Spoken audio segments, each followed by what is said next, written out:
जय भोलेनाथ। भक्तों, आज माघ मास की पावन सोमवार का दिन है। तो आइए आज हम सुनते हैं सोमवार व्रत की पौराणिक कथा। सोमवार का व्रत करने और कथा सुनने से भक्तों की सभी मनोकामना भगवान शिव और माता पार्वती की कृपा से अवश्य ही पूर्ण होती है। तो आइए सुनते हैं कथा। प्राचीन काल में रत्नभद्र नाम से प्रसिद्ध एक धर्मात्मा यक्ष गंधमादन पर्वत पर रहता था। उनके पूर्णभद्र नामक एक पुत्र उत्पन्न हुआ। अंत में अनेक भोगों को भोगकर उस रत्नभद्र ने शिव ध्यान परायण हो परम शांत शिवलोक को प्राप्त किया। पिता के शिवलोक चले जाने पर पूर्णभद्र ने संतानहीन होने से अपनी भार्या कनक कुंडला नाम की यक्षिणी से कहा, प्रिय, मुझे पुत्र के बिना यह राज्य और महल आदि अब शून्य मालूम होता है।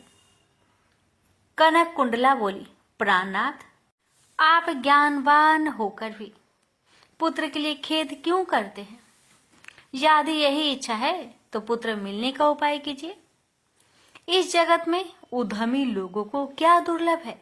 जो प्राणी परवंध के भरोसे रहते हैं वह नितांत का पुरुष है, क्योंकि अपना किया हुआ कर्म ही परवंध है और कुछ नहीं।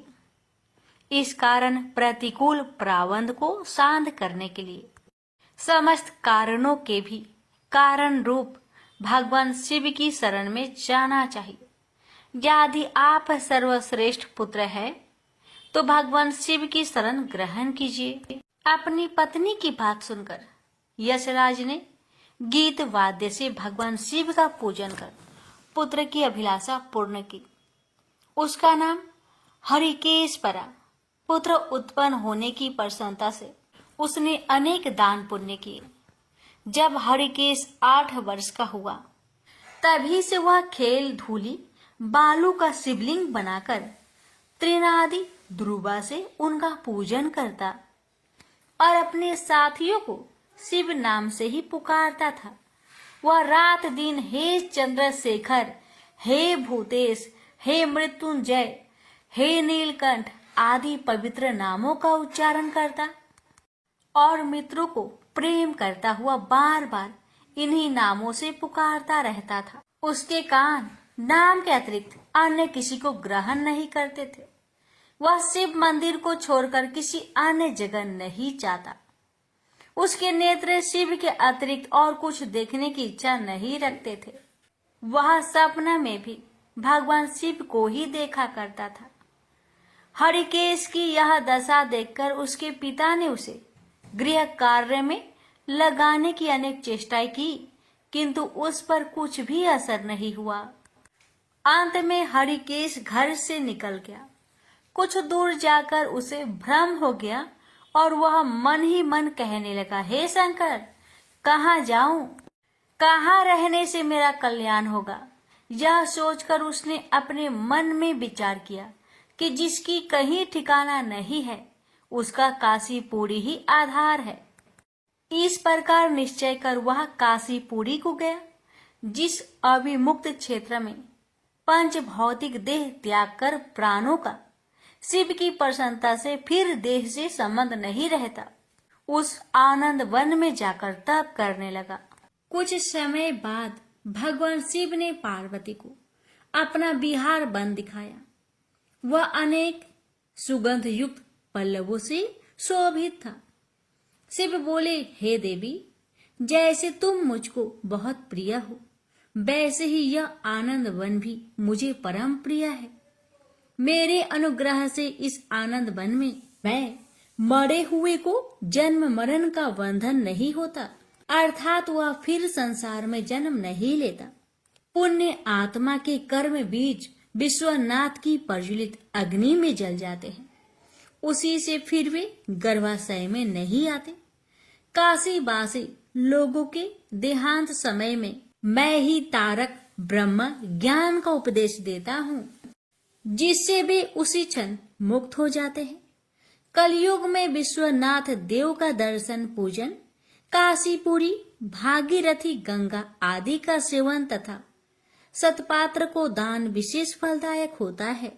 हे देवी, काशीवासी सदा मुझ में ही बसते हैं, इससे मैं उनको अंत में संसार सागर से पार कर देता हूँ। यह मेरी प्रतिज्ञा है। इस तरह वार्तालाप करते करते भगवान शिव उस स्थान पर गए जहाँ हरिकेश समाधि लगाए बैठा था। उसको देखकर पार्वती ने कहा, भगवान, यह आपका तपस्वी भक्त है। इस समाधिष्ठ भक्त को वर देकर इसका मनोरथ पूर्ण कीजिए। इसका चित्त केवल आप में ही है और इसका जीवन भी आपके ही अधीन है। पार्वती की बात सुनकर भगवान शिव उसके पास गए और उन्होंने समाधि में स्थित उस हरिकेश को हाथ से स्पर्श किया। दया सिंधु का स्पर्श पाकर उस यक्ष ने आंखें खोलकर अपने सम्मुख प्रत्यक्ष अपने अभीष्ट को देखा। गदगद स्वर में यक्ष ने कहा कि हे शंभो, हे पार्वती पते, हे शंकर, आपकी जय हो।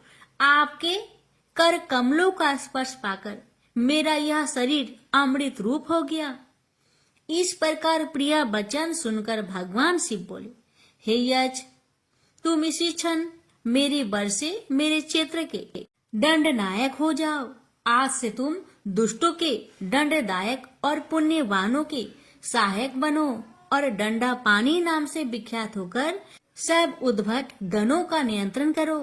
मनुष्यों में सत्य अर्थ नाम वाले संभ्रम और उद्भ्रम, ये दोनों गण सदा तुम्हारे साथ रहेंगे।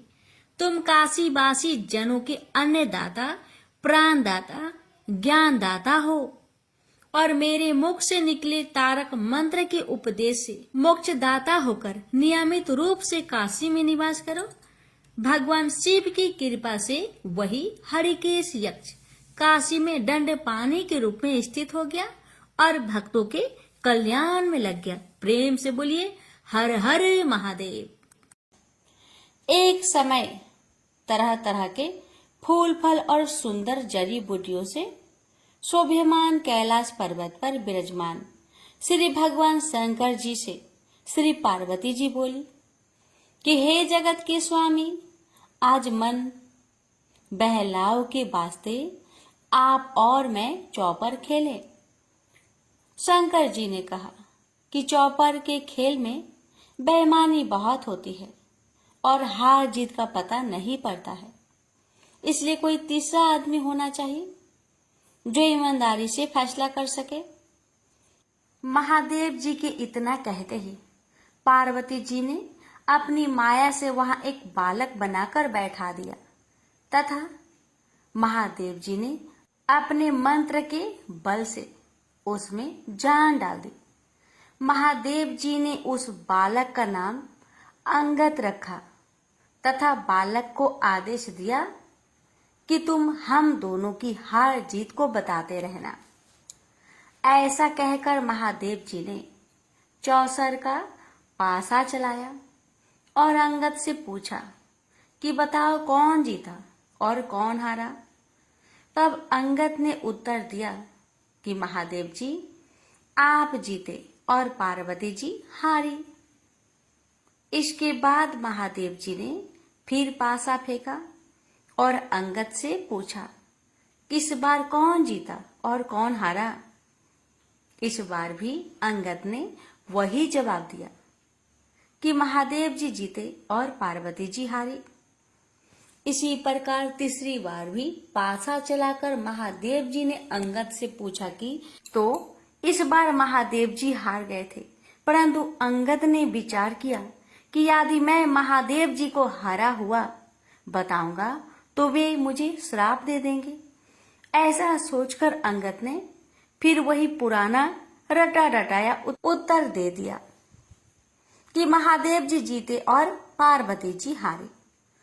चूंकि इस बार अंगद ने झूठ बोला था तो माता पार्वती ने अंगद को श्राप दे दिया कि तेरे शरीर में कोढ़ हो जाए और तू निर्जन वन में भटकता फिरे। उसी समय अंगद को कोढ़ हो गया और वह भटकता हुआ किसी सुनसान वन में जा पहुंचा। वहां जाकर उसने देखा कि ब्राह्मणी, इंद्राणी आदि देवताओं की स्त्रियां व्रत के निमित्त महादेव जी की पूजा कर रही है। उनको पूजा करते देखकर अंगद ने उनसे पूछा कि आप यहाँ क्या कर रही है।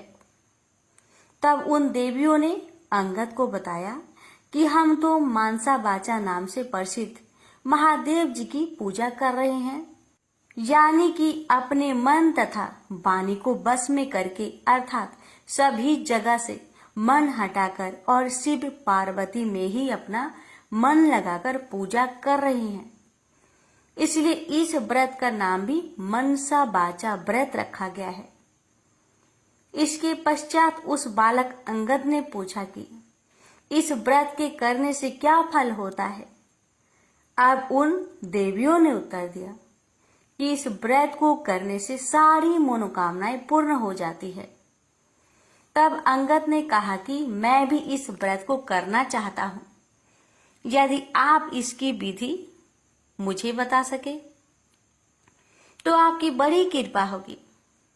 तब उन देवियों ने अंगद को चावल तथा सुपारी देकर व्रत करने की पूरी विधि विधान बताया कि इस व्रत को श्रावण मास के पहले सोमवार से करना चाहिए। उस दिन कंवारी कन्या से 2.5 पूनी सूत कटवाकर उसका डोरा बनाए। उस डोरे की तथा महादेव जी की पूजा जब तक कार्तिक सुदी चौथ नहीं आए तब तक प्रति सोमवार को करते रहना चाहिए। साथ ही व्रत भी रखना चाहिए। जब कार्तिक सुदी चौथ आए तो उस दिन उद्यापन करना चाहिए। उद्यापन में 1.25 सेर घी, 1.25 सेर गुड़ तथा 4.25 सेर आटा लेकर चूरमा बनाए। इस चूरमे के लड्डू बनाकर उसके 4 समान भाग कर ले। इनमें से एक भाग महादेव जी के चढ़ाए, एक भाग किसी ब्राह्मण या नाथ को दे, एक भाग गाय को दे तथा बाकी बचे भाग स्वयं को भोजन करे। इस व्रत का उद्यापन कोई भी करे, वह चाहे राजा हो या रंक, सबको इतना ही सामान लेना चाहिए। यदि व्रत करने वाला मनुष्य या स्त्री चौथे भाग को पूरा ना खा सके तो पहले से ही उसमें से निकालकर किसी को दे दे। जिस प्रकार की अनंत भगवान का डोरा पहना जाता है, उसी प्रकार जो डोरा बनाया था उसे स्वयं धारण कर ले और उद्यापन के पश्चात उस डोरे को जल में पधरा दे। इस प्रकार अंगद भी प्रति वर्ष मनसा महादेव का व्रत करने लगा। उसके व्रत करते हुए 4 वर्ष हो गए। तब व्रत के प्रभाव से पार्वती जी के हृदय में दया उत्पन्न हुई और उन्होंने महादेव जी से पूछा कि महाराज, जिस बालक को मैंने श्राप दिया था उसका कुछ पता नहीं है कि उसको किसी ने मार तो नहीं दिया। तब तीनों लोगों की सभी बातें प्रत्यक्ष रूप से जानने वाले श्री महादेव जी ने पार्वती जी से कहा कि वह तो जीवित है। इसके पश्चात पार्वती जी ने महादेव जी से कहा, हे नाथ, ऐसा कोई व्रत हो तो बताइए जिससे कि मेरा वह मानसिक पुत्र फिर से मुझे मिल जाए। तब महादेव जी ने कहा कि श्रावण सुदी के पहले सोमवार के दिन कंवारी कन्या से 2.5 पूनी सूत कटवाकर उसका डोरा बनाना और उसे केसर आदि में रंग कर उसमें 4 गांठें देकर सुपारी पर लपेटकर ताम्र पात्र में रखकर उसे शिव रूप मानकर उसकी तथा शिव जी की पूजा करना। कार्तिक सुदी चौथ के दिन इस व्रत का उद्यापन करना, जिसमें 1.25 सेर घी, 1.25 सेर गुड़ और 4.25 सेर आटा लेकर उसका चूरमा बनाना तथा उस चूरमे के 4 भाग करना, जिनमें से एक भाग शिव जी की अर्पण करना, दूसरा भाग ब्राह्मण को देना, तीसरा भाग गाय को तथा चौथा भाग स्वयं भोजन के रूप में ग्रहण करना। सभी को इसी मात्रा में समान लेना चाहिए। न तो समान इससे अधिक होना चाहिए तथा न ही इससे कम। महादेव जी से यह विधि सुनकर पार्वती जी ने भी यह व्रत किया तथा व्रत के प्रभाव से अंगद कोढ़ रहित हो गया और वह अपनी माता के पास बिना बुलाए ही चला गया। उसे आता देखकर पार्वती जी प्रसन्न होकर हंसने लगी। तो अंगद ने पूछा कि हे मातेश्वरी, आप मुझे देखकर हंस क्यों रही हो? तब पार्वती जी ने कहा, हे पुत्र, मैं इस व्रत के प्रभाव को देखकर हंस रही थी। यह तुम्हारे पिताजी का बताया हुआ मनसा बाचा का व्रत है। यह व्रत मैंने किया, तभी तो तुम ठीक होकर मेरे पास आ गए हो। इस बात को सुनकर अंगद ने कहा कि हे माता, मैंने भी यह व्रत किया था, इसी से मेरा कोढ़ भी मिट गया। तब पार्वती जी ने कहा कि हे पुत्र, अब तेरी क्या इच्छा है वह बता। तब उस पुत्र ने कहा कि हे जगत जननी माँ, मुझे उज्जैन नगरी का राज्य करने की और वहां की राजकुमारी से ब्याह करने की इच्छा है। पुत्र के इतना कहते ही पार्वती जी ने उससे कहा कि जा, तुझे उज्जैन का राज्य मिल जाएगा, तू फिर से इस मांचा बाचा के व्रत को कर। इस प्रकार अंगद ने पुनः 4 वर्ष तक यह व्रत किया, तब उसे उज्जैनी का राज्य मिल गया। अब नारद जी राजा युधिष्ठिर से कह रहे हैं कि उसे राज्य किस प्रकार मिला, तो सुनो। उज्जैन के राजा रानी वृद्ध हो गए थे। उनके कोई पुत्र नहीं था, केवल एक राजकुमारी थी। इसलिए राजा रानी ने सोचा कि इस कन्या का विवाह किसी राजकुमार से करके उसको राज्य दे देंगे। ऐसा निश्चय कर उन्होंने एक स्वयंवर रचा, जिसमें कई देशों के राजकुमार आए। तब वहां के राजा ने एक हथिनी को श्रृंगार करा के पूजा करके हाथ जोड़कर कहा कि हे हथिनी, तुम देव स्वरूपा हो, तुम यह माला लो और जो भी इस राज्य को संभालने में सक्षम हो तथा राजकुमारी के लायक वर हो, उसे यह माला पहना दो। किसी मामूली मनुष्य को यह माला मत पहना देना।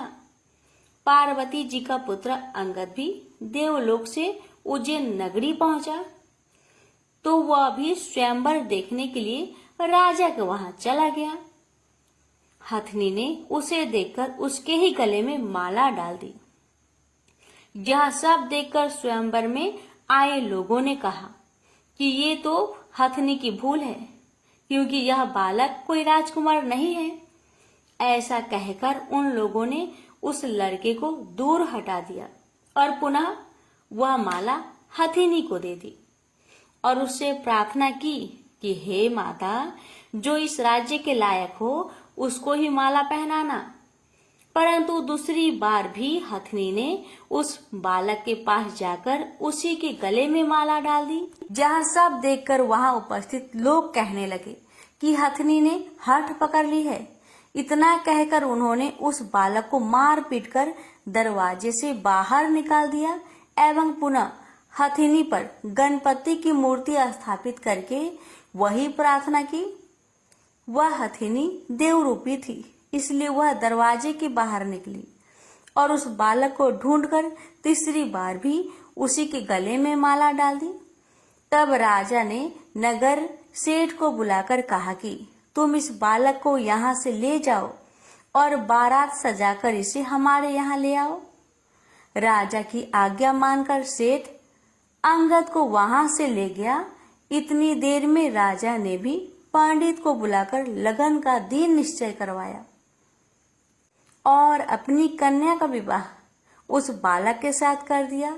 इतना ही नहीं, राजा ने अपने खर्चे के लिए थोड़े से गांव रखकर अपना सारा राज्य ही अपनी बेटी को कन्यादान में दे दिया।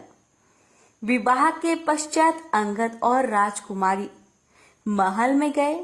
अब अंगद उज्जैन नगरी का राजा तथा राजकुमारी वहां की रानी बन चुकी थी। एक दिन रानी ने राजा से पूछा कि हे पतिदेव, आप अपनी जात और नाम तो बताइए। इस पर अंगद ने उत्तर दिया कि मेरा नाम अंगद है। भगवान महादेव मेरे पिता और पार्वती मेरी माता है। तब राजकुमारी ने कहा कि महाराज, इस बात को तो मृत्यु लोक के लोग मानेंगे नहीं, आप मुझे सत्य सत्य बताइए। तब अंगद ने अपनी जन्म की सारी कथा रानी को बताई कि किस तरह चौसर खेल में साक्षी बनने के लिए माता पार्वती ने अपनी माया से उसे बनाया था और महादेव जी ने अपने मंत्र बल से उसे सजीव रूप दिया। फिर पार्वती जी ने उसे श्राप दिया और इंद्राणी आदि देवियों ने उसे मनसा वाचा व्रत बताया, जिसको 4 वर्ष तक करने के फलस्वरूप वह अपने माता पिता के पास वापस पहुंचा। उसे पार्वती जी ने गले लगाया और कहा कि अब तुम्हारी क्या इच्छा है। तब उसने अपनी माता से कहा कि उसे उज्जैनी के राजा बनने की इच्छा है। तब पार्वती जी के कहने पर उसने फिर से 4 वर्ष तक मनसा वाचा नाम से प्रसिद्ध अपने पिता शिव जी का व्रत किया तथा इसी व्रत के प्रभाव से आज उसे उज्जैन के राज्य और उसके जैसी रानी मिली। इतना सुनकर रानी ने कहा कि हे महाराज, मैं तो पुत्र, धन तथा राज्य का सुख चाहती हूँ। तब अंगद ने अपनी रानी को वही मनसा वाचा का शिव जी का व्रत बता दिया और कहा कि बिना मेरे वह गर्भवास के तेरे पुत्र होगा। ऐसा कहकर अंगद जी पुनः कैलाश चले गए। पति की आज्ञा अनुसार राजकुमारी ने 4 वर्षों तक महादेव जी का यह उत्तम व्रत किया। इससे महादेव जी प्रसन्न हो गए। एक दिन रानी ने अपने दासी से कहा कि जा ऊपर जाकर जल की झाड़ी ले आ, मैं दातुन करूंगी। दासी ऊपर गई तो वहां जाकर क्या देखती है कि सोने की पालकी में एक छोटा सा सुंदर बालक सो रहा है और मुख में अंगूठा चूस रहा है।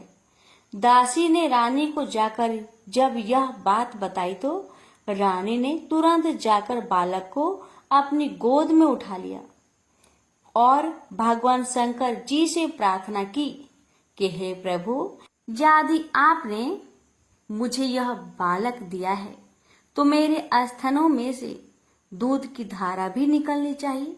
रानी के इतना कहते ही उसके स्तनों में दूध आ गया। इस प्रकार वह बालक बड़ा होने लगा। रानी ने उस बालक का नाम फूलकवर रखा। एक दिन फूलकवर ने अपनी माँ से पूछा कि हे माँ, मेरे पिता कौन है और उनका क्या नाम है। तब रानी ने अपने पुत्र से कहा कि तेरे पिता तो अंगद जी है और महादेव जी, पार्वती जी तेरे दादा दादी हैं। तब फूलकवर ने अपनी माता से कहा कि इस बात को तो मृत्यु लोक में कोई नहीं मानेगा। इस पर रानी ने फूलकवर को वही सारी कथा सुनाई जो अंगद जी ने रानी को सुनाई थी और यह भी बताया कि किस तरह से उसका विवाह अंगद जी के साथ हुआ था। परंतु चूंकि अंगद जी की मृत्यु लोक में रहने की अवधि कुछ ही दिन की थी, इसलिए वे तो अपने माता पिता के पास कैलाश चले गए। परंतु उनके बताए हुए व्रत को 4 वर्ष तक करने के पश्चात बिना गर्भवास के ही उसके रानी के पुत्र के रूप में जन्म लिया है। इतना कहकर रानी बोली, अब तुम बताओ कि तुम्हारी क्या इच्छा है। माता के वचन को सुनकर पुत्र ने कहा कि हे माता, मेरी इच्छा चेदी राजा की कन्या से विवाह करने की है, क्योंकि मैंने उसकी प्रशंसा सुनी है। तब रानी ने फूलकवर से कहा कि हे पुत्र, तू भी मनसा वाचा का व्रत कर। इस व्रत के करने वाले के लिए कुछ भी दुर्लभ नहीं है। अब फूलकवर ने भी 4 वर्ष तक व्रत किया। इससे भगवान महादेव प्रसन्न हुए और उन्होंने चेदी राजा को स्वप्न में आदेश दिया कि मेरे कहने से तू अपनी राजकुमारी का विवाह उज्जैन के राजकुमार फूल कवर से कर दे। चेदी राजा ने भगवान शिव जी का कहा मानकर अपनी कन्या का विवाह उज्जैन के राजकुमार से कर दिया। अब वह राजा हो गया। एक दिन वह शिकार खेलने वन में गया। वहां उसके कोई शिकार हाथ नहीं आया और वह भूख प्यास से व्याकुल होकर एक बाग में जाकर आराम करने लगा। इतने में देवयोग से कोई ब्राह्मण वहां आ पहुंचा और उसने राजा को श्रीधरी पंचांग सुनाया कि आज कार्तिक सुदी चौथ है, जो आज मनसा वाचा के व्रत का उद्यापन करने का दिन है।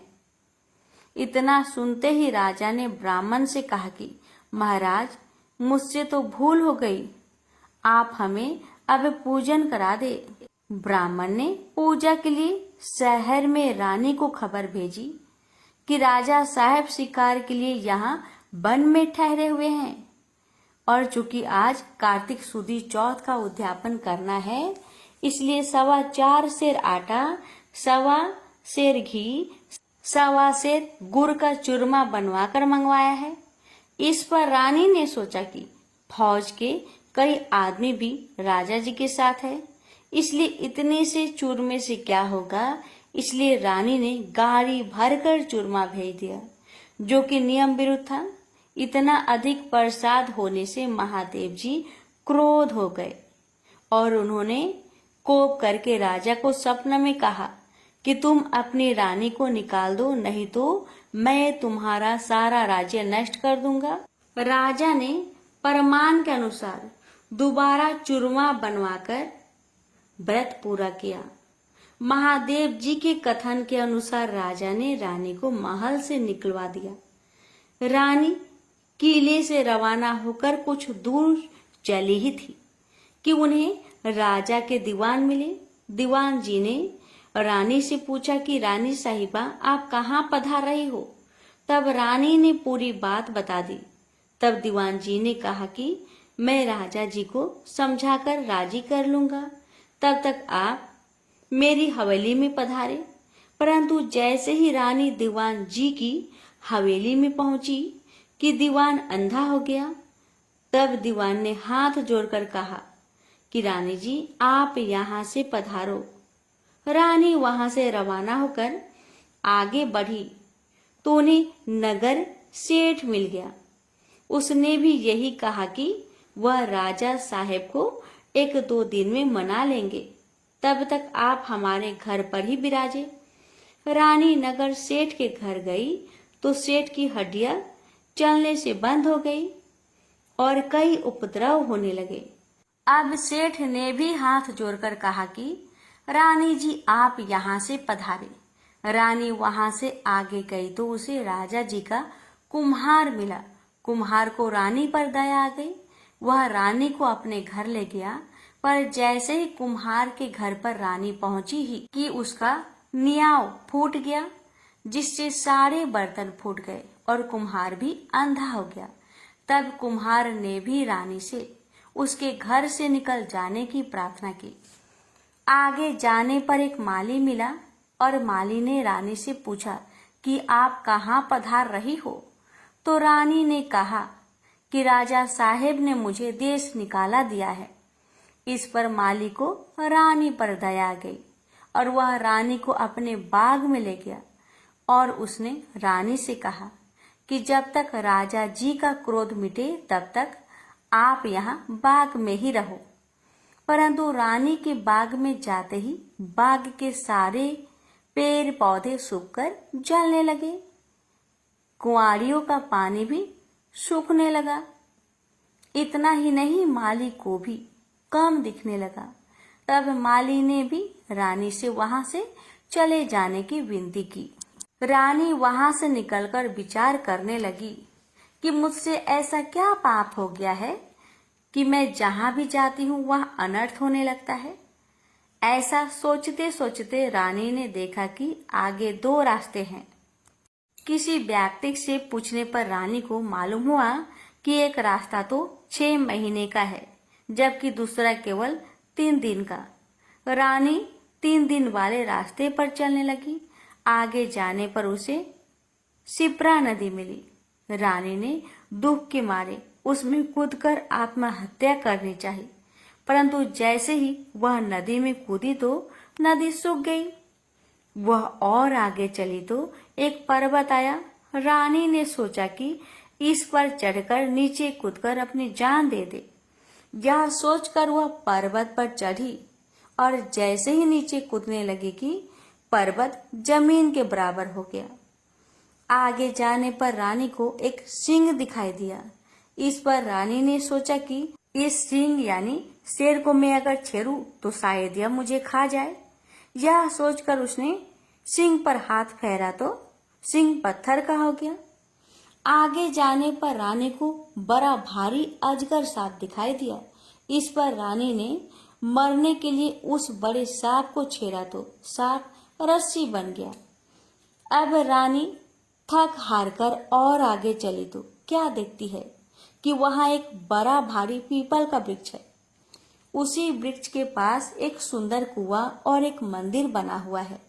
वह मंदिर में जाकर मुंह ढककर बैठ गई और ओम नमः शिवाय मंत्र का जाप करने लगी। किस्मत से उस दिन कार्तिक सुदी चौथ का दिन था। मंदिर का पुजारी नाथ सामान लेने गांव गया था। वहां उसको एक कुत्ते ने काट लिया। तब पुजारी नाथ ने विचार किया कि हमारे आश्रम में ऐसा कौन पापी आ पहुंचा है जिसके कारण यह उत्पात हो गया है। मंदिर जाकर नाथ ने एक स्त्री को बैठा हुआ देखा तो कहने लगा, आज यहाँ कोई डाकन या भूतनी आ गई है। तब रानी ने विनय पूर्वक कहा कि महाराज, मैं ना तो डाकन हूँ और ना ही भूतनी, मैं तो मानवी हूँ। आकाश की घेरी और जमीन की झेली हुई एक दुखी स्त्री। यदि आप मुझे धर्म की बेटी बनाओ तो मैं आपको अपना सारा भेद कहूँ। नाथ ने यह स्वीकार कर लिया तो रानी ने अपना सारा भेद कह दिया। अब वह वहां से जाने लगी तो चल नहीं सकी। तब पुजारी नाथ ने उद्यापन का एक लड्डू उसे खाने को दे दिया। लड्डू को हाथ में देखते ही रानी को व्रत याद आ गया। नाथ ने भी बता दिया कि आज कार्तिक सुदी चौथ है और यह मनसा बाचा के व्रत का प्रसाद है। इसका नियम है कि राजा हो तो भी अधिक प्रसाद ना बनाए और गरीब हो तो भी कम ना बनाए। यह एक भाग का लड्डू है। तब रानी के समझ में आ गया कि उसने प्रसाद का चूरमा ज्यादा भेजा था, इससे महादेव जी उससे क्रोध हो गए हैं। ऐसा विचार कर रानी ने पुजारी नाथ से प्रार्थना की कि हे महाराज, इस व्रत को अब मैं भी करना चाहती हूँ। तब नाथ ने कहा कि श्रावण सुदी चौथ आ रही है, इस दिन से तुम व्रत शुरू करो। फिर नाथ जी ने कंवारी कन्या से पूनी कतवाकर उसका डोरा बना दिया। पूजन का सामान लाकर सोमवार के सोमवार रानी व्रत और पूजन करती रही। जब कार्तिक सुदी चौथ आई तब नाथ जी गांव जाकर सामान ले आए और 1.25 सेर घी, 1.25 सेर गुड़, 4.25 सेर आटे का चूरमा बनाया। चूरमे के 4 भाग किए गए और शिव जी पार्वती जी की मनसा वाचा पूजा की। इस तरह व्रत करते हुए रानी को 4 वर्ष पूरे हो गए तो महादेव जी ने राजा को स्वप्न में दर्शन देकर कहा कि राजन, अब तू रानी को वापस बुलवा ले, नहीं तो मैं तेरे राज्य का नाश कर दूंगा। तब राजा ने कहा कि महाराज, अब रानी का पता लगाना कठिन है। आपकी आज्ञा से ही तो मैंने उसे देश निकाला दिया था। तब महादेव जी ने कहा कि हे राजन, तू 4 विश्वासी नौकरों को पूरब के दरवाजे पर भेज दे। वहां बिना नाथे हुए बैलों की गाड़ी आएगी। वह गाड़ी वही जाकर ठहरेगी जहां पर तुम्हारी रानी है। प्रातः काल होते ही राजा ने अपने 4 विश्वास पात्र आदमी पूरब की ओर भेज दिए। आगे बिना नथे हुए बैलों की गाड़ी आई और वे चारों उसमें बैठ गए और वे उसी मंदिर पर पहुंच गए जहां पर रानी थी।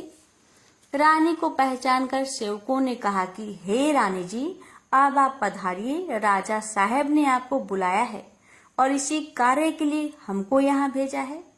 तब रानी ने नाथ जी को कहा कि मैं आपके धर्म की बेटी हूँ, इसलिए आप मुझे सीख देकर भेजिए। तब नाथ जी ने मिट्टी के हाथी घोरा हुआ पालकी बनाकर मंत्र के छींटे दिए, जिससे वे सच्चे हाथी घोड़ा पालकी बन गए।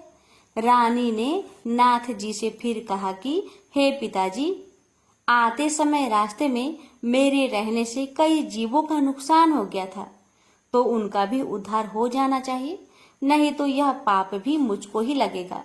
तब नाथ जी ने शिव जी के निर्माल्य स्नान कराए जल की एक झाड़ी भर दी और कहा कि बेटी, तो इस जल का छींटा ओम नमः शिवाय कहकर डाल दी जाना, तो सारे पाप निवृत्त हो जाएंगे। अब तो रानी शिव जी, पार्वती जी को और नाथ जी को साष्टांग नमस्कार कर लेने को आई और चारों सेवकों के साथ रवाना हो गई। जाते हुए उसे रास्ते में वही सर्प मिला। तब रानी ने शिव जी से प्रार्थना की कि हे प्रभु, मेरे पाप से यह सर्प रस्सी बन गया था, अब यह फिर से सर्प हो जाए। ऐसी प्रार्थना कर झाड़ी के जल के छींटे दे दिए, जिससे वह पहले के समान सर्प बन गया। आगे उसे वही सिंह मिला जो पत्थर का होकर पड़ा था। उसके भी रानी ने झाड़ी के जल के छींटे दिए, तो वह जीवित होकर जंगल में भाग गया। आगे चलने पर वह पर्वत आया जो जमीन के बराबर हो गया था। प्रार्थना करके जल के छींटे देने से वो भी पहले जैसा पर्वत हो गया। आगे जाते जाते वह नदी आई जो सूख गई थी। रानी ने शिव जी का ध्यान कर जल के छींटे दिए, जिससे वह भी गहरे तथा स्वच्छ जल वाला नदी फिर से हो गया।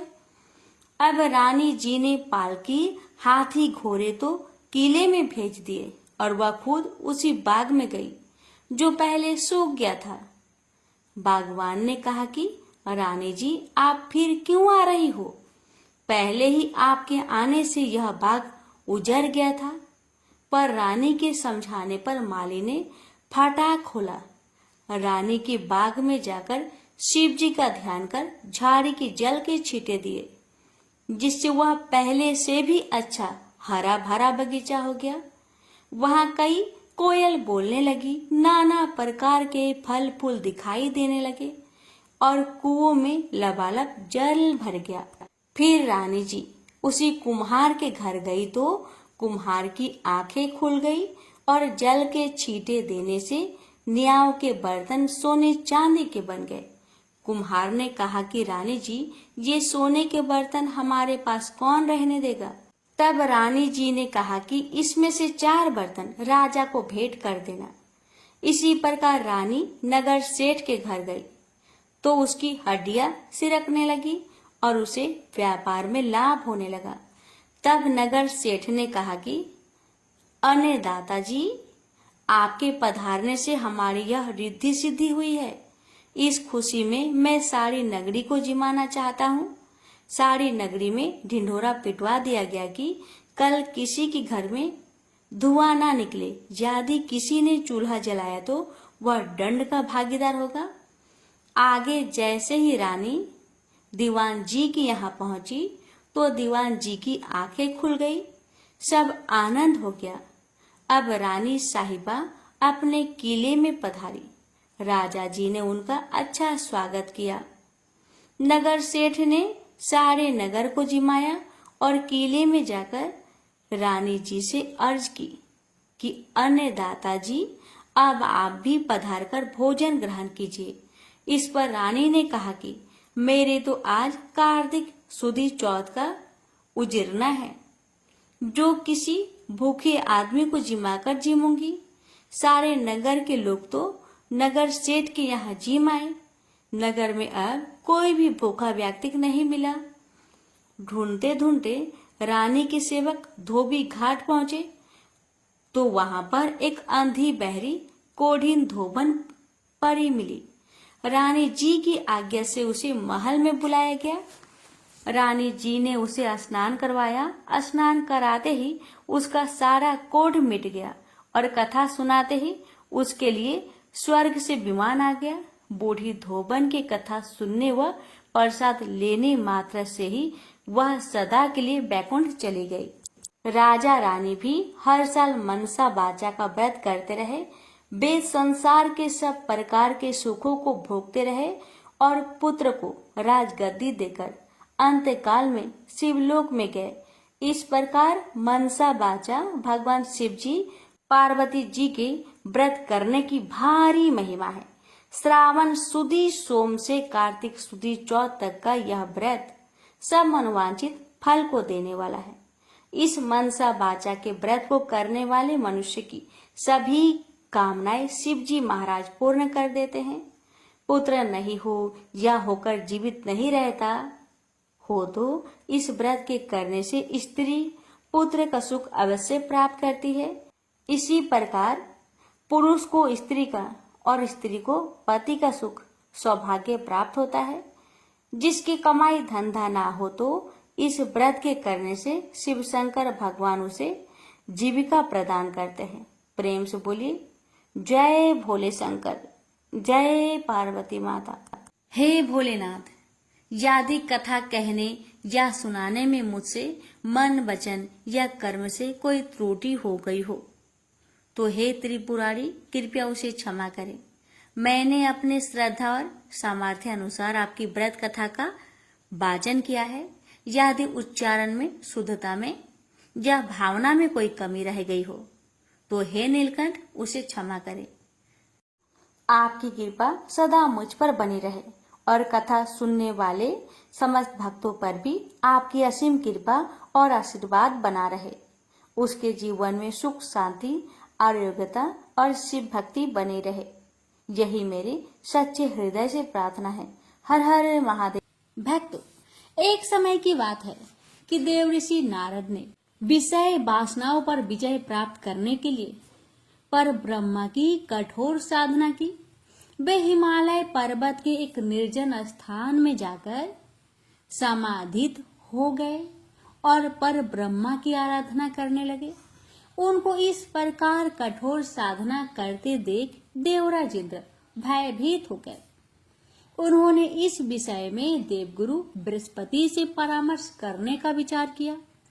वे आचार्य बृहस्पति के पास पहुंचे और उनसे कहा, हे आचार्य जी, नारद मुनि हिमालय पर्वत पर कठिन साधना कर रहे हैं। मेरी समझ में यह नहीं आ रहा कि वे इतना कठोर तप किस लिए कर रहे हैं। इसके पीछे क्या कारण है। देवगुरु बृहस्पति बोले, हे इंद्र, संभव है नारद के मन में तुम्हारे सिंहासन को प्राप्त करने की लालसा पैदा हो गई हो। शायद इसलिए वे इतनी कठोर साधना कर रहे हैं।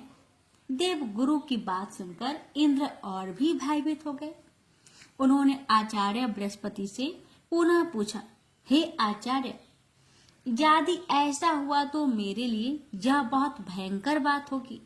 मुझे परामर्श दीजिए कि ऐसी हालत में मैं क्या करूं।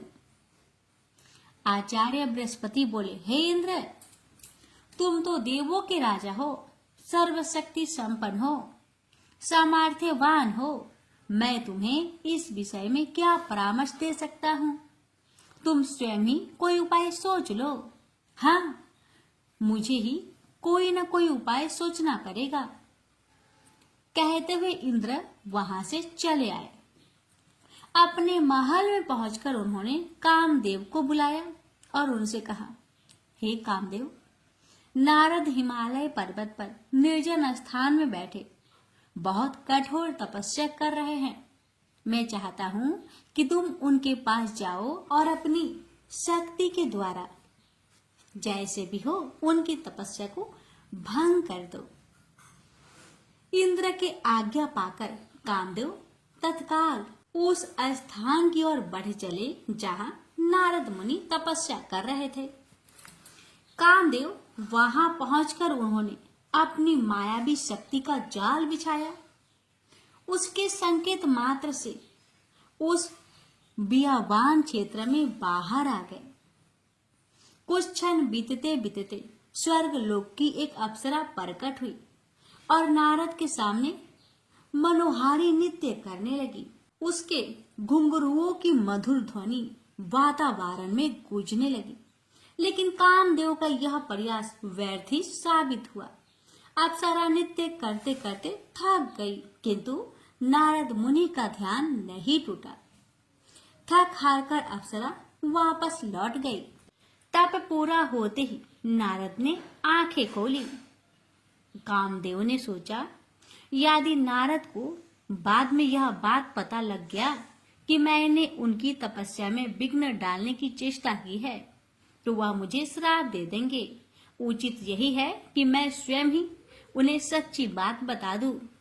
यही सोचकर उन्होंने नारद के समक्ष पहुंचकर उन्हें साष्टांग प्रणाम किया। नारद ने उन्हें आशीर्वाद देकर पूछा, आओ कामदेव, किस कार्य हेतु यहाँ आगमन हुआ है? कामदेव बोले, हे देव ऋषि, मेरा अपराध को क्षमा कीजिए। मैंने आपकी तपस्या भंग करने का प्रयास किया था। नारद ने पूछा, पर क्यों? किसके आदेश से तुमने ऐसा किया? कामदेव ने कहा, हे मुनिवर, मुझ अंकिचन में इतनी हिम्मत नहीं जो स्वयं ही आपको तब से डिगाने का कार्य करता है। मुझे ऐसा करने को कहा गया था। किसने ऐसा करने को कहा था कामदेव, बताओ? हे देवऋषि नारद, मुझे इंद्रदेव ने कहा था। उन्होंने ही मुझे यहाँ भेजा था। कामदेव ने सच्ची बात बता दी। कामदेव की बात सुनकर नारद जी मुस्कुरा दिए और कहने लगे, हे कामदेव, मैं तुम्हें क्षमा करता हूँ। अब तुम जाओ और देवराज को बता देना कि नारद ने इच्छाओं को बस में कर लिया है। अब मैं संसार के किसी भी भौतिक आकर्षण में नहीं फंस सकता।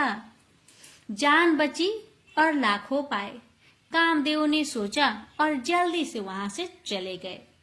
कामदेव के जाने के पश्चात नारद सोचने लगे, मैंने कामदेव को परास्त किया है।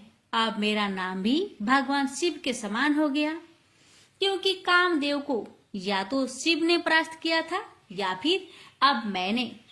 यह सोचकर नारद कैलाश पर्वत पहुंचे। उन्होंने भगवान शिव और पार्वती को नमन किया। भगवान शिव ने नारद के चेहरे पर झलकती प्रसन्नता की चमक देखी तो उन्होंने पूछा, क्या बात है नारद, आज आप बहुत प्रसन्न दिखाई दे रहे हैं, कोई बात है? तो नारद जी बोले, हाँ भगवान, हाँ, बात ही कुछ ऐसी है। ऐसी क्या बात है नारद, हमें भी तो बताओ। हे भगवान, मैंने कामदेव को जीत लिया है। इंद्र ने उसे मेरी तपस्या भंग करने के लिए भेजा था, किंतु वह अपने प्रयासों में सफल नहीं हुआ। मैंने निर्विघ्न अपनी तपस्या पूरी की है। नारद जी की बात सुनकर भगवान शिव मुस्कुराए और बोले, हे नारद, मुझे यह जानकर बहुत प्रसन्नता हुआ कि तुमने काम पर विजय प्राप्त कर लिया है।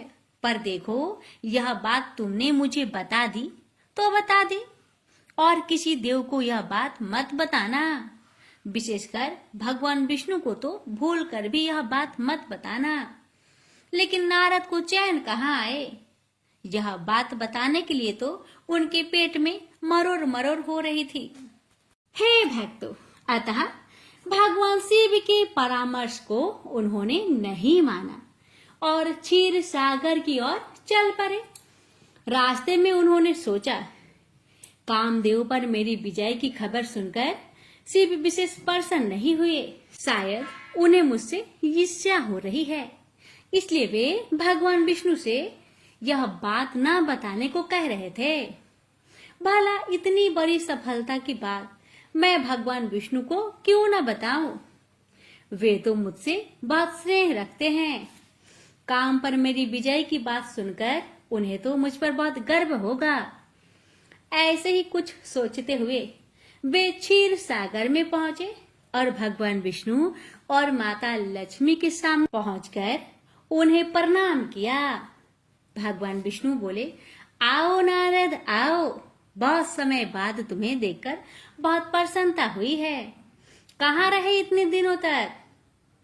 भगवान, मैं तपस्या कर रहा था और आपको जानकर हर्ष होगा कि मेरी तपस्या पूर्ण हो गई।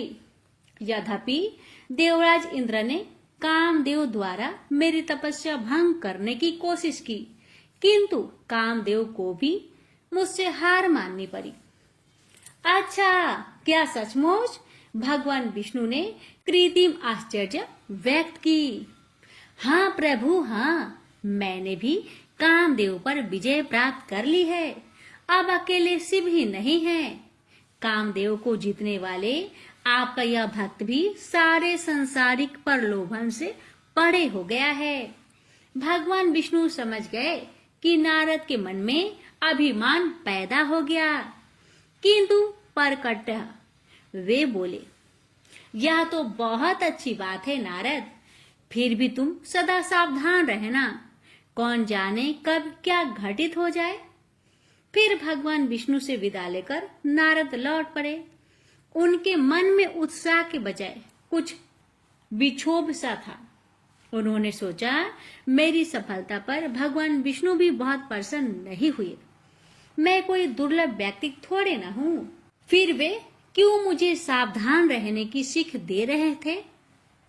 निगाहें नीचे बने एक भव्य नगर पर जाकर टिक गई। अरे वाह, ये तो बड़ा सुंदर नगर लगता है। ऐसा नगर तो मैंने पहले कभी नहीं देखा। इसमें चलकर देखना चाहिए। यही सोचकर नारद नीचे उतरे और वहां के राजमार्ग पर जाते हुए एक व्यक्ति से पूछा, सुनो भाई, इस विशाल और सुंदर नगर का राजा कौन है? वो व्यक्ति बोला, आश्चर्य है, आप यहाँ के राजा को नहीं जानते। यहाँ के राजा का नाम है शीलनिधि। आप उनसे मिलना चाहते हैं तो उनके महल में चले जाइए। नारद राजमहल के दरवाजे पर पहुंचे तो उनके आगमन का समाचार सुनकर राजा शीलनिधि स्वयं बाहर आए और बड़े आदर सत्कार पूर्वक नारद को अपने महल में ले गए। तभी राजकुमारी भी वहां आ पहुंची। राजा शीलनिधि ने नारद को उसका परिचय दिया कि यह मेरी पुत्री है मुनिवर, इसका नाम श्रीमती है। श्रीमती की सुंदरता देखकर नारद ने मन ही मन उसकी प्रशंसा की। जब श्रीमती ने प्रणाम किया तो नारद ने उसे मुक्त कंठ से आशीर्वाद प्रदान किया। राजा शीलनिधि बोले, हे मुनिवर, श्रीमती अब विवाह योग्य हो गई है। मैंने निश्चय किया है कि शीघ्र ही एक स्वयंवर का आयोजन कराऊंगा ताकि यह स्वेच्छा से अपना पति वरण कर सके। नारद बोले, हाँ, तुम्हारी कन्या साक्षात लक्ष्मी है। कोई भी हरि जैसा गौरवशाली व्यक्ति जिसे पत्नी रूप में पाकर धन्य हो सकता है। राजा शीलनिधि बोले, आपकी कथन से मेरा उत्साह बढ़ा है मुनिवर। अब तो शीघ्र ही इसके स्वयंवर का आयोजन करूंगा। नारद ने मन ही मन सोचा, इस राजकन्या का विवाह यदि मेरे साथ हो जाए तो कितना अच्छा रहे। इसे पत्नी रूप में पाकर मैं तो जैसे धन्य ही हो जाऊंगा। अगर यह मुझे प्राप्त हो जाए तो मैं पूरे ब्रह्मांड में स्वयं को सबसे भाग्यशाली पुरुष समझूंगा। पर मैं इसे प्राप्त कैसे करूं? राजा शीलनिधि का आतिथ्य सत्कार स्वीकार कर नारद उस नगर से बाहर गए और उन्होंने एक स्थान पर खड़े होकर भगवान विष्णु का स्मरण किया। अपने प्यारे भक्त की पुकार सुनकर भगवान विष्णु प्रकट हुए और बोले, हे नारद, क्या बात है? मुझे याद क्यों किया? नारद मुनि बोले, हे भगवान, मुझे हरि जैसा सुंदर मुख चाहिए। आप कृपा करके मुख हरि जैसा कर दीजिए। भगवान विष्णु ने तथास्तु कहा और वहां से अंतर्ध्यान हो गए। बस यही नारद से एक चूक हो गई। वरदान मांगते समय वे यह भूल गए कि हरि का एक अर्थ बानर भी होता है। भगवान विष्णु ने नारद का मुख बंदर जैसा बना दिया और क्योंकि नारद के पास उस समय अपना रूप देखने के लिए कोई उपकरण भी नहीं था, अतः वे अपना मुख नहीं देख सके। जिस समय नारद स्वयंवर स्थल में पहुंचे, वहां अनेक देशों के राजा एवं राजकुमार उपस्थित थे। नारद मुनि बड़े ही विश्वास के साथ यह सोचते हुए कि अब तो वरमाला मेरे गले में ही पड़ेगी, जाकर एक आसन पर विराजमान हो गए। नारद को देखकर वहां उपस्थित राजा लोग मंद मंद मुस्कुराने लगे। उनमें से एक राजा बोला, अरे जरा इस मनुष्य का मुख तो देखो, इसका शरीर तो मनुष्य जैसा है और मुख बंदर का। दूसरा बोला, यह शायद अपने आप को बहुत सुंदर समझता है, तभी तो राजकुमारी के स्वयंवर में उसके द्वारा स्वयं का चयन किए जाने की आशा से यहाँ आया है। उस व्यक्ति की बात सुनकर सभी ठहाके मार के हंस पड़े। तभी राजकुमारी श्रीमती वरमाला लिए स्वयंवर स्थल में पधारी। उसे देखकर उपस्थित राजा हास परिहास करना भूल गए और सब सावधान मुद्रा में बैठ गए। सबको आशा थी कि राजकुमारी उनके गले में ही वरमाला डालेगी। विशेषकर नारद के मन में तो किसी प्रकार की कोई शंका ही नहीं थी। भला जिसके पास भगवान विष्णु जैसा सुंदर मुखड़ा हो, उसे कौन सी सुंदरी अस्वीकार करती। राजकुमारी वरमाला लिए जैसे ही नारद के समीप पहुंची, नारद ने अपनी गर्दन आगे करके मुस्कुरा कर कहा, हे देवी, एक दृष्टि इधर भी देख लो, मैं भी तुमसे परिणय करने का आकांक्षी हूँ। नारद की बात सुनकर राजकुमारी हंस पड़ी और बोली, तनिक अपने मुख को तो भी दर्पण में निहार लो बानर।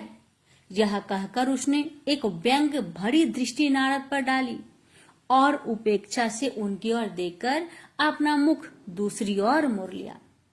राजकुमारी श्रीमती ने स्वयंवर स्थल में 2-3 चक्कर लगाए और फिर वरमाला हाथ में लिए एक और उदास भाव से खड़ी हो गई। तभी भगवान विष्णु ने स्वयंवर स्थल में प्रवेश किया, जिन्हें देखकर राजकुमारी का चेहरा खिल उठा। वह तेजी से आगे बढ़ी और वरमाला विष्णु के गले में डाल दी।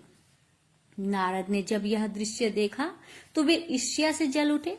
वे विष्णु के पास पहुंचे और क्रोध भरे स्वर में बोले, हे भगवान, आपने मेरे साथ छल क्यों किया? मैंने आपसे आपके जैसा सुंदर मुख मांगा था और आपने मुझे बानर का मुख दे दिया।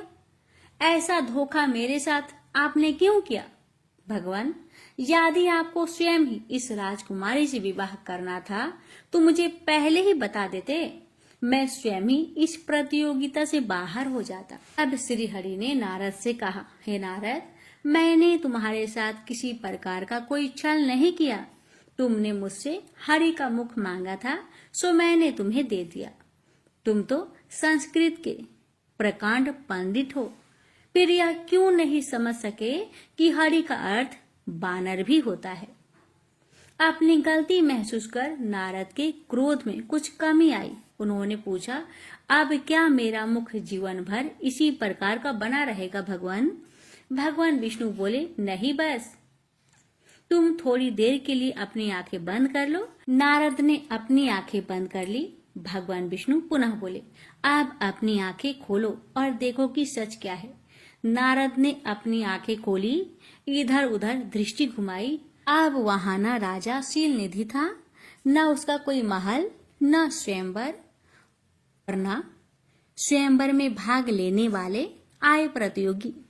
वे एक निर्जन स्थान पर खड़े थे और उनके सामने खड़े थे श्री हरि विष्णु और माता लक्ष्मी। उन्हें इस प्रकार चारों ओर भौचक्के भाव से निहारते देख भगवान विष्णु ने कहा, नारद, यह सब मेरी माया थी। तुम्हारे मन में घमंड पैदा हो गया था कि तुमने काम पर विजय प्राप्त कर ली है और तुम अब भगवान शिव के समकक्ष हो गए हो। तुम्हारे इसी अहंकार भाव को समाप्त करने के लिए मुझे यह माया रचनी पड़ी। और हाँ, जिसे तुम राजकुमारी श्रीमती समझे थे और जिससे विवाह करने को आतुर हो रहे थे, जानते हो वह कौन थी? कौन थी? नारद के मुंह से बरबसी निकल पड़ा, लक्ष्मी, मेरी चिरसंगनी।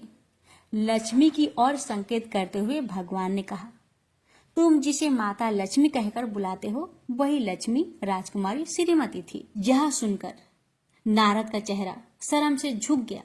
उन्होंने श्री हरि से कहा, हे प्रभु, आपने मुझ पर बड़ा उपकार किया, जो समय रहते ही मेरी आंखें खोल दी। मैं सचमुच पतन के गर्त में गिरने के लिए जा रहा था, किंतु आपने कृपा करके मुझे उबार लिया। इस प्रकार भगवान विष्णु की कृपा से नारद के मन में पैदा हुआ अहंकार भाव समाप्त हो गया। राजकुमारी श्रीमती से विवाह करने की जो इच्छा उनके मन में पैदा हुई थी, वो भी तिरोहित हो गई। नारद नारायण नारायण कहते हुए पुनः अपने मार्ग पर चल पड़े। प्रेम से बोलिए, ओम नमः शिवाय। जय श्री हरि।